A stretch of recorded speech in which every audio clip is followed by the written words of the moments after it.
Next topic हमारे पास photolysis या फोटो डिकम्पोजिशन रिएक्शन। कह रहा है वो reaction, some decomposition reaction which are brought about by the light energy, मतलब सनलाइट की एनर्जी की बात कर रहा है। मेनली हम लोग सनलाइट की एनर्जी से रिएक्शंस को परफॉर्म करने की कोशिश करते हैं। ठीक है, आगे देखते हैं। तो इसके अंदर जो एनसीईआरटी के अंदर 2 रिएक्शन लिखे हैं, बस मैं वही रिएक्शन लिख रहा हूं। ठीक है, बड़े ध्यान और बड़े प्यार से इसको समझना। AgCl मतलब कि सिल्वर क्लोराइड। सिल्वर क्लोराइड को जब मैं धूप में रखता हूं, लाइट में रखता हूं, तो वो डिकम्पोज होके बन जाता है सिल्वर अलग और क्लोरीन गैस उड़ जाती है। ठीक है, जो क्लोरीन गैस है वो होती है येलोइश ग्रीन कलर की। ठीक है, और जो Ag मतलब कि सिल्वर है वो होता है, सिल्वर तो पता ही है तुम्हें, सिल्वरिश व्हाइट कलर। ठीक है, चलो लिख दिया हमने ग्रेइश व्हाइट, मतलब वही सिल्वर तो उसी कलर का होता है। अच्छा, लेकिन AgCl जो है, AgCl कौन से कलर का होता है? व्हाइट। व्हाइट व्हाइट कलर के AgCl को सनलाइट की प्रेजेंस में रखते हैं तो क्या होता है? Ag रह जाता है और Cl2 मतलब क्लोरीन गैसियस फॉर्म में निकल जाता है। Then we are left with the some other reaction. Some क्या? लास्ट रिएक्शन है ये।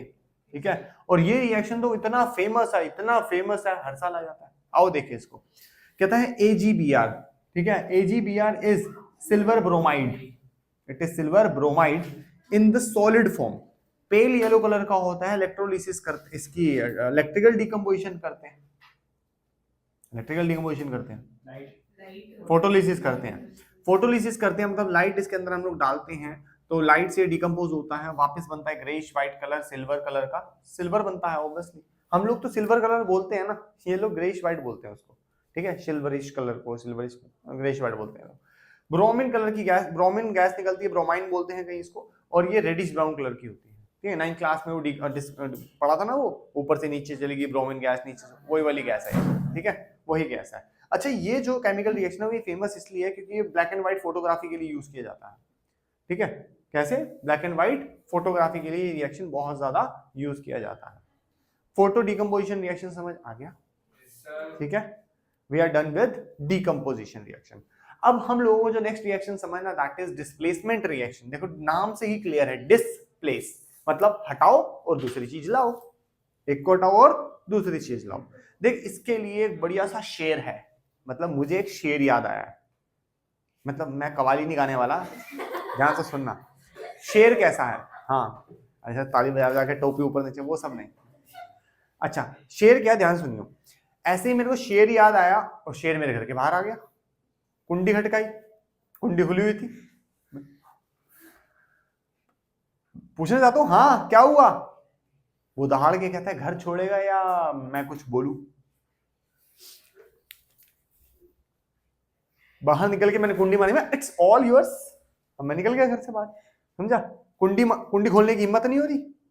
ठीक है, कुंडी मारी थी सेल्फ डिफेंस के लिए, अब घर से बाहर हूं मैं, लॉकआउट हो चुका हूं। लोग नॉकआउट होते हैं, मैं लॉकआउट हूं। अब खोलू तो ये मार दे, बंद करूं तो बंद पाइए, करूं तो क्या करूं। समझ? ये एक एग्जांपल है, ध्यान से समझियो। दूसरा एग्जांपल, शेर याद आया लेकिन यहां मेरे सामने से चूहा निकल के गया। मैंने कहा अब तो रुक, कल तक तेरी लाश मिलेगी। माना कि आज मंगलवार है लेकिन क्या करें, लाश तो कल ही मिलेगी ना, कल बुधवार है। तो अभी क्या करेंगे हम लोग, एक दवाई दुई से लेके आएंगे, ये कोई ट्रैप लेके आएंगे। आजकल तो बड़ा गमी सा ट्रैप आता है, मारने का नहीं मनना उसको चिपका दो, चिपका पकड़ा, बड़ा मजा आता है। या ट्रैप ले लो उसका, ठीक है ना, ट्रैप आता है तुम्हें पता ही होगा, है ना, चूहे दानी बोलते थे उसको। हाँ, तो वो ले लो। अच्छा, जैसी अटका, अब हम इसको कहाँ फेंक के आएंगे? अपने घर से बाहर। तो इससे आपने क्या सीख ली? कहानी थी, इससे क्या सीख ली आपने? कि जो पावरफुल है हम उसके सामने कुछ कह नहीं सकते, और जो पावर से कम है, ठीक है, हम उसको उठा के बाहर फेंकाते हैं। हम उसको अपनी जिंदगी से डिस्प्लेस कर सकते हैं। ठीक है, जो हमसे कम पावरफुल है, और जो हमसे भी ज्यादा पावरफुल है वो हमें हमारी जिंदगी से डिस्प्लेस कर सकता है। मेरे घर पे आके मुझे ही डिस्प्लेस कर दिया। समझ रहा है? यहां पावरफुल की बात हम लोग केमिकल रिएक्शन के अंदर ना करके ये कह सकते हैं कि हाई रिएक्टिव कौन है, लो रिएक्टिव कौन है, मॉडरेट रिएक्टिव कौन है। तो इसके लिए हमें रिएक्टिविटी सीरीज आनी चाहिए। कुछ चुनिंदा मेटल्स की हम लोग यहाँ पे रिएक्टिविटी सीरीज लिखेंगे, मेटल्स की। ठीक है, ऐसे ही नॉन मेटल्स की भी कुछ रिएक्टिविटी सीरीज होती है, ना ही हमारे सिलेबस में है, लेकिन एक दो क्वेश्चन आएंगे तो मैं आप लोगों को बता दूंगा कौन सा नॉन मेटल किससे ज्यादा रिएक्टिव होता है। तो टॉपिक क्या है हमारा? Displacement reaction. क्या नाम है? Displacement reaction.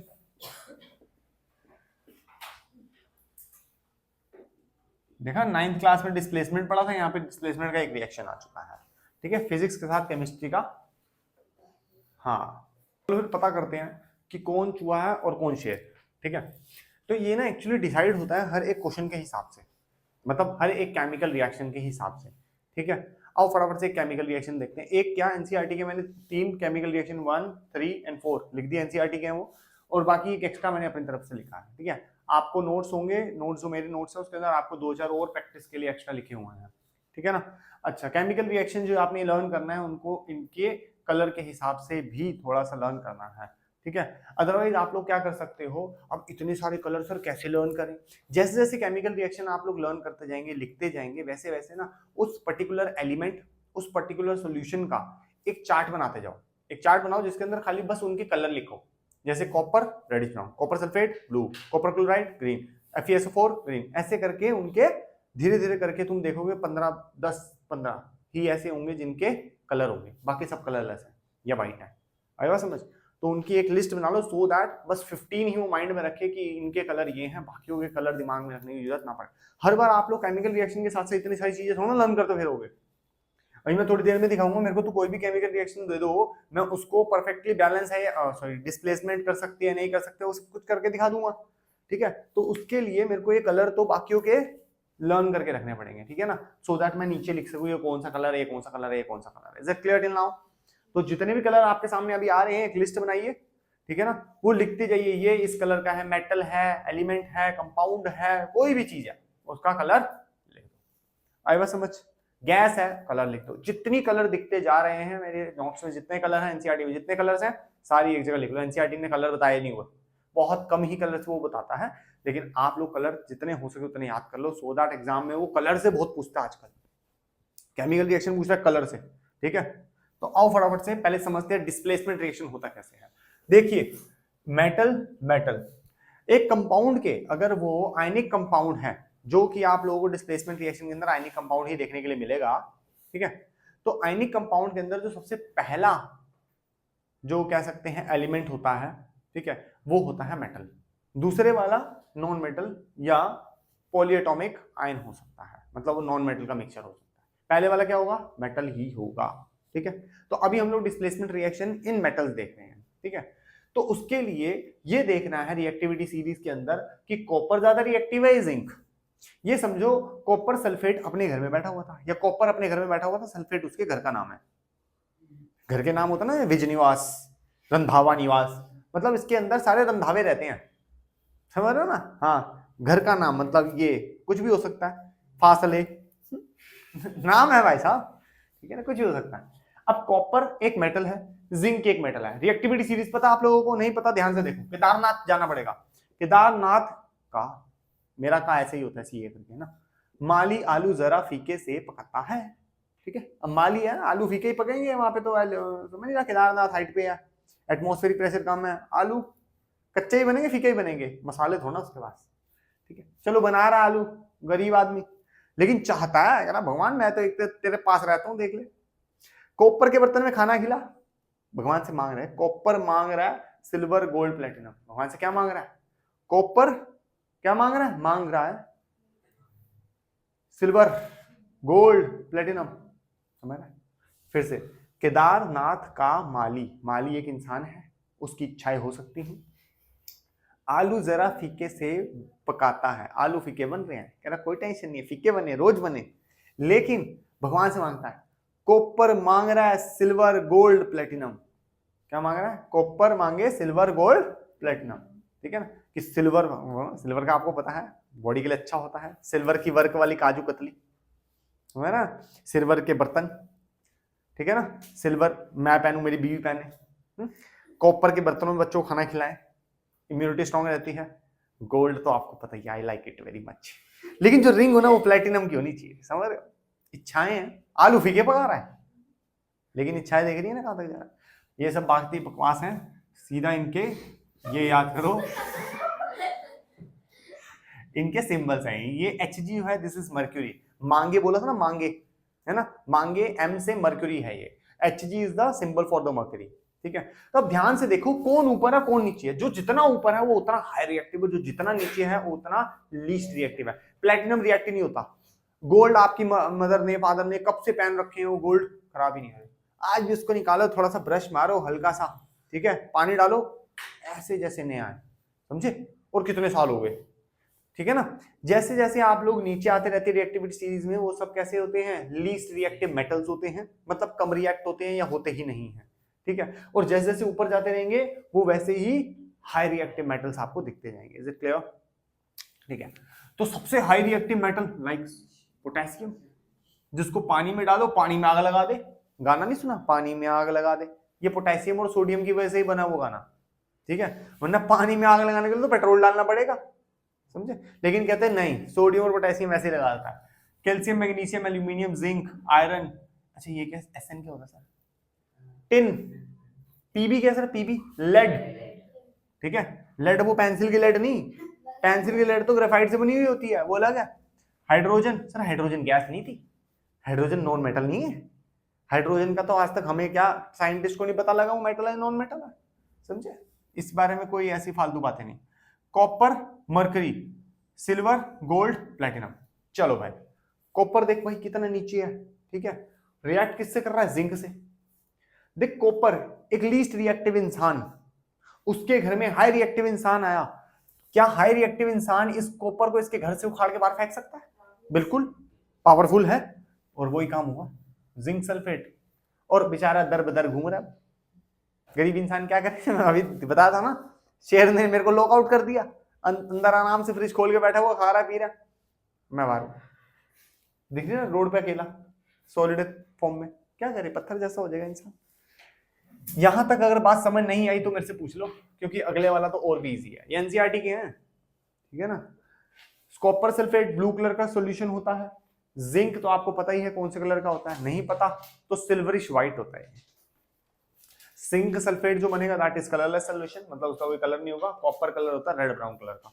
समझ रहे हो कितने कलरफुल चीजें निकलेंगी और कितनी कलरफुल चीजें उसके अंदर जाएंगी, तो बहुत आसानी से आप पता लगाओगे दिस रिएक्शन टेक प्लेस, पता लग जाएगा हो गया रिएक्शन। समझ आई यहां तक, ये रिएक्शन में कोई दिक्कत परेशानी किसी को नहीं समझ आई कि सर कैसे डिस्प्लेस हुआ, क्यों हुआ, किस लिए हुआ, मैंने रीजन अगर नहीं दे पाया रंग से तो पूछ लो। अगला रिएक्शन देखते हैं, थोड़ा और समझ आएगा। मैग्नीशियम ढूंढो कहां है, सर ये रहा। कॉपर ढूंढो कहां है, कॉपर गरीब बेचारा इधर बैठा, लीस्ट रिएक्टिव है कॉपर, क्या मैग्नीशियम उसको उखाड़ फेंकेगा बड़े आराम से, ठीक है। तो मैग्नीशियम कॉपर को जाएगा, उसको घर से बोलेगा बड़ा बाहर आ, फिर बाहर ही रहे, और वो उसके घर में आराम से फ्रिज खोल के खाना खाएगा। मगरमच्छ आया, पहले शेर आया था ना, मगरमच्छ आओ, कोई ना कोई दिन तो हमारा भी होगा, अच्छा जिस दिन चूहा आएगा उसको बताएंगे। CuSO4 आयरन, आयरन ढूंढ कहां है भाई, ये रहा आयरन, Cu कहां है, वंस अगेन नीचे लीस्ट रिएक्टिव, क्या आयरन इसको बाहर फेंक सकता है, बिल्कुल सर, टेक प्लेस, FeSO4 क्या बना, कॉपर, ठीक है।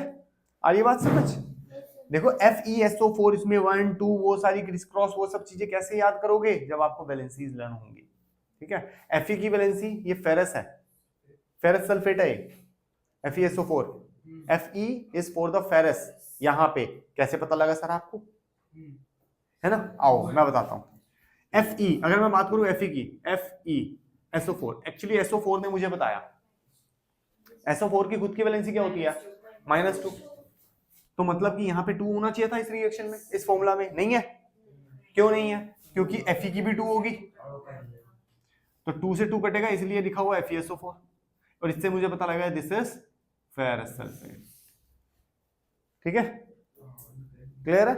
तो ये सब चीजें आप बैक ऑफ द माइंड चलाते रहेंगे। अब ये MgSO4 मैग्नीशियम की वैलेंसी 2, SO4 की वैलेंसी -2, क्रिस क्रॉस हुई, दोनों की दोनों एक दूसरे को खा गई। ऐसे ही जिंक की वैलेंसी 2, SO4 की -2, इसकी भी गई, ठीक है। अब PbCl2, Pb सिंधु नहीं, Pb लेड है ये, ठीक है। आओ देखें, CuCl2 कॉपर क्लोराइड, कौन से कलर का हो गया, ग्रीन, अभी तक ब्लू चल रहा था क्योंकि वो कॉपर सल्फेट था, ये कौन है, कॉपर क्लोराइड।